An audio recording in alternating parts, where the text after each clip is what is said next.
কোন ব্যক্তি যদি এমন নিয়ত করে যে আমি এই কালে বিবাহ বন্ধনে আবদ্ধ হব না, আমি পরকালে বিবাহ করব, এই জন্য যদি কোনো ব্যক্তি বিবাহ থেকে বিরত থাকে, তাহলে তার বিরত থাকাটা শরীয়তে জায়েজ আছে কিনা? বিয়ে করা ইসলামে ফরজ না ওয়াজিব না সুন্নাত? যারা ফরজের সপক্ষে আছেন তারা হাত তোলেন।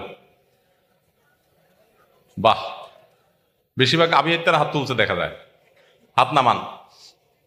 দেখুন, বিবাহ এটা সব সময় ফরজ না, সব সময় ওয়াজিব না, সব সময় সুন্নত না।